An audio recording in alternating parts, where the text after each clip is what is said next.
Hey everybody, welcome back to the K2N Online Paddle School. We're back here on YouTube with another quick tip. This week's quick tip, we're going to talk about board comfort on your stand-up paddleboard. We haven't talked about the stand-up paddleboard too much, but at the K2N Online Paddle School, we hope to incorporate every single paddle discipline with quick tips to reflect the programs that we offer on the K2NOnlinePaddleSchool.com. We have 200 videos encompassing multiple paddle disciplines, so if you're out there on the water, we have videos that can help you specifically.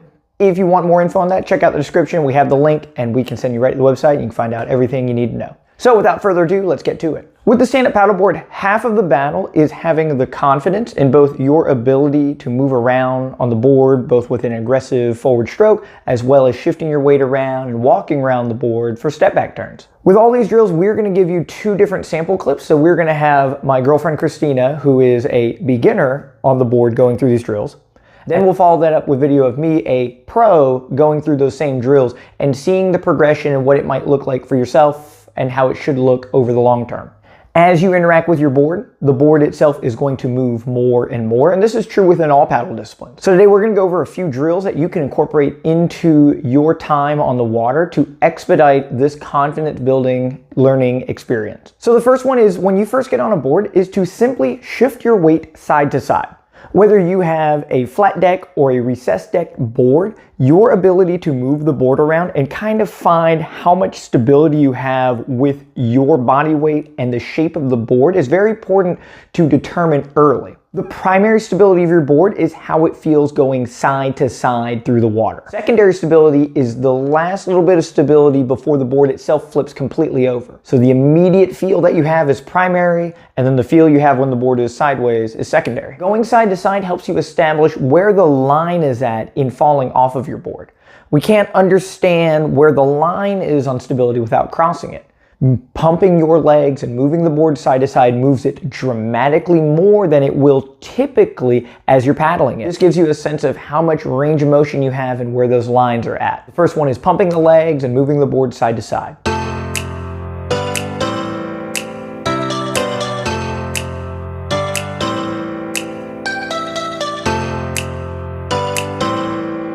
Expanding on this, we want to try and really find that secondary stability by pushing the rail into the water as much as we can and lifting the board up as sideways as we can go. Finding the secondary stability is getting almost to the point where it tips and the entire board flips over, and just relaxing the body to allow the board to come down. When I'm doing this, I usually have my feet offset so I can have more weight on one side to really lift that rail out of the water.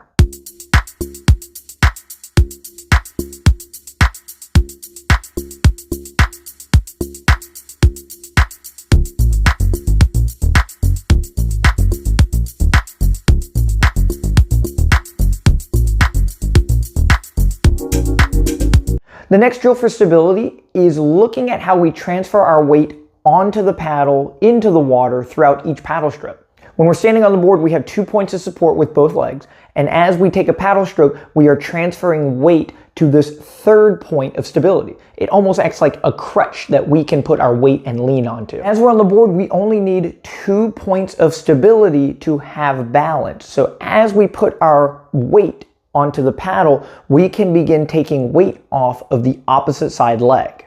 The drill here is, as you are going through the power phase, is the ability to lift up your opposite side foot. So if I'm taking right side strokes, the paddle is in the water, my right leg is down on the board, and the left leg comes up.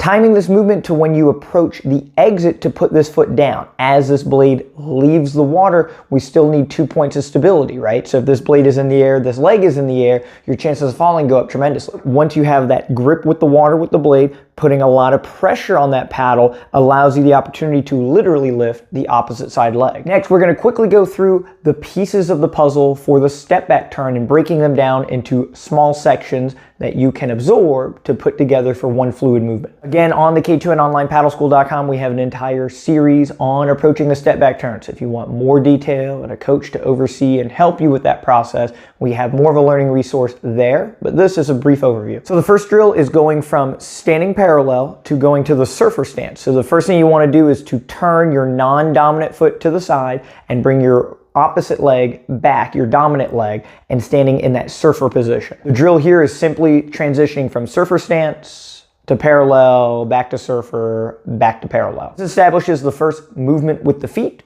that we're going to build on throughout the rest of these drills.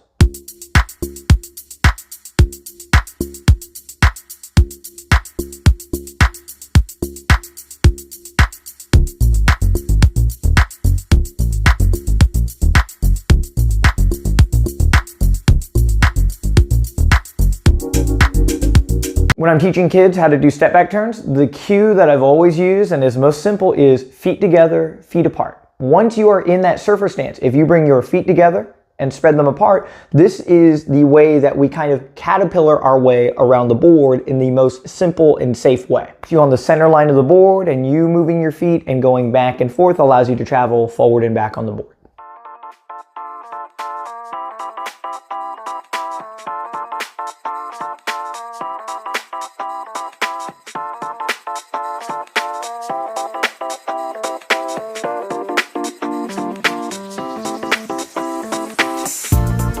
The next drill is called the bucking bronco. So we feet together, feet apart until you have your back foot on the back of the board. As you lean back here, you'll see the nose go up and your instability will increase. If you lean into the leg in the front, you can put the nose back down and catch your balance. The bucking bronco is going back as far as you can and catching it and going back and forth and shifting the board up and down as your instability rises and comes back to stability.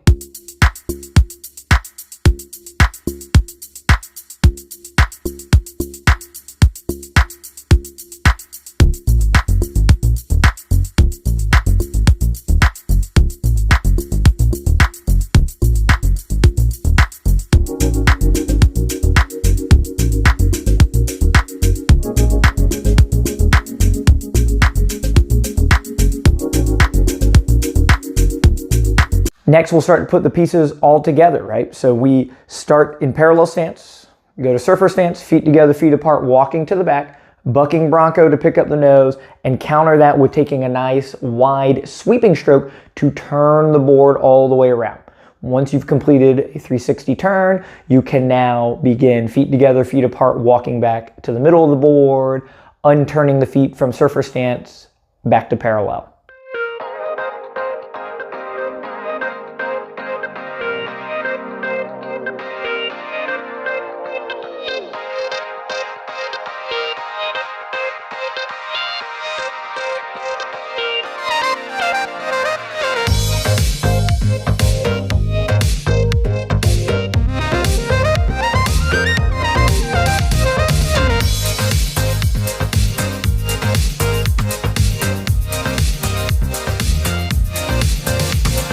There are more elaborate ways to walk on the board using cross-stepping to get forward and back easier while maintaining a better center of gravity from moving more swiftly.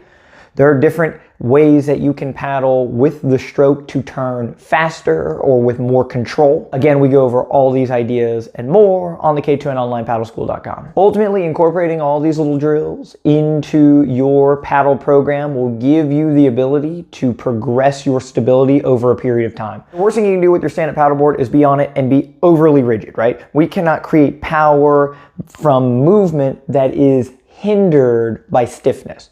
Only by moving effortlessly and looking graceful, this is the way that we transfer our power through the stroke. Simply walking around on your board is a prerequisite to having a nice, fluid, powerful forward stroke. If there's any topics that you would like to see talked about, please leave a comment. You can send us a message. Anyway, get in touch and we will get that content out to you. And we'll see you guys next week with another quick tip.